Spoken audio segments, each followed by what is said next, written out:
दोस्तों, जिंदगी है तो संघर्ष है, तनाव है, काम का प्रेशर है, खुशी है, डर है, लेकिन अच्छी बात यह है कि ये सभी स्थायी नहीं है। समय रूपी नदी के प्रवाह में से सब प्रवाहमान हैं। कोई भी परिस्थिति चाहे खुशी की हो या गम की, कभी स्थायी नहीं होती, समय के अविरल प्रवाह में विलीन हो जाती है। ऐसा अधिकतर होता है कि जीवन की यात्रा के दौरान हम अपने आप को कई बार दुख, तनाव, चिंता, डर, हताशा, निराशा, भय, रोग इत्यादि के मकड़जाल में फंसा हुआ पाते हैं।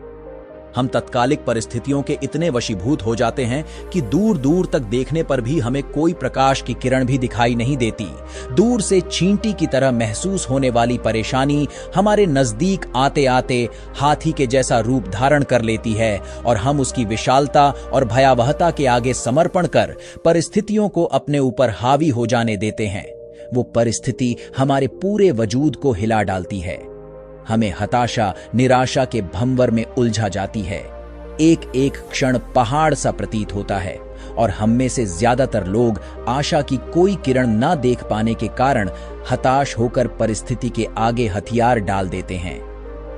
अगर आप किसी अनजान निर्जन रेगिस्तान में फंस जाएं, तो उससे निकलने का एक ही उपाय है, बस चलते रहें। अगर आप नदी के बीच जाकर हाथ पैर नहीं चलाएंगे तो निश्चित ही डूब जाएंगे। जीवन में कभी ऐसा क्षण भी आता है जब लगता है कि बस अब कुछ भी बाकी नहीं है। ऐसी परिस्थिति में अपने आत्मविश्वास और साहस के साथ सिर्फ डटे रहें, क्योंकि हर चीज का हल होता है, आज नहीं तो कल होता है। एक बार एक राजा की सेवा से प्रसन्न होकर एक साधु ने उसे एक ताबीज दिया और कहा कि राजन, इसे अपने गले में डाल लो और जिंदगी में कभी ऐसी परिस्थिति आए कि जब तुम्हें लगे कि बस अब तो सब खत्म होने वाला है, परेशानी के भंवर में अपने को फंसा पाओ, कोई प्रकाश की किरण नजर ना आ रही हो, हर तरफ निराशा और हताशा हो, तब तुम इस ताबीज को खोलकर इसमें रखे कागज को पढ़ना, उससे पहले नहीं। राजा ने वह ताबीज अपने गले में पहन लिया। एक बार राजा अपने सैनिकों के साथ शिकार करने घने जंगल में गया। एक शेर का पीछा करते करते राजा अपने सैनिकों से अलग हो गया और दुश्मन राजा की सीमा में प्रवेश कर गया। घना जंगल और सांझ का समय। तभी राजा को दुश्मन सैनिकों के घोड़ों की टापों की आवाज सुनाई पड़ी और उसने भी अपने घोड़े को एड़ लगाई। इसके बाद राजा आगे आगे, दुश्मन सैनिक पीछे पीछे। बहुत दूर तक भागने पर भी राजा उन सैनिकों से पीछा नहीं छुड़ा पाया। भूख प्यास से बेहाल राजा को तभी घने पेड़ों के बीच में एक गुफा सी दिखी। उसने तुरंत स्वयं और घोड़े को उस गुफा की आड़ में छुपा लिया और सांस रोककर बैठ गया। दुश्मन के घोड़ों के पैरों की आवाज धीरे धीरे पास आने लगी। दुश्मनों से घिरे हुए अकेले राजा को अपना अंत नजर आने लगा। उसे लगा कि बस कुछ ही क्षणों में दुश्मन उसे पकड़कर मौत के घाट उतार देंगे। वो जिंदगी से निराश हो ही गया था कि उसका हाथ अपने ताबीज पर गया और उसे साधु की बात याद आ गई। उसने तुरंत ताबीज को खोलकर कागज को बाहर निकाला और पढ़ा। उस पर्ची पर लिखा था, यह भी कट जाएगा। राजा को अचानक ही जैसे घोर अंधकार में एक ज्योति की किरण दिखी। डूबते को जैसे कोई सहारा मिला।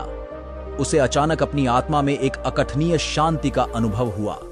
उसे लगा कि सचमुच यह भयावह समय भी कट ही जाएगा। फिर मैं क्यों चिंतित हूं? अपने प्रभु और अपने पर विश्वास रख उसने स्वयं से कहा कि हां, यह भी कट जाएगा। और हुआ भी यही। दुश्मन के घोड़ों के पैरों की आवाज पास आते आते दूर जाने लगी। कुछ समय बाद वहां शांति छा गई। राजा रात में गुफा से निकला और किसी तरह अपने राज्य में वापस आ गया। मित्रों, यह सिर्फ किसी राजा की कहानी नहीं है, यह हम सब की कहानी है।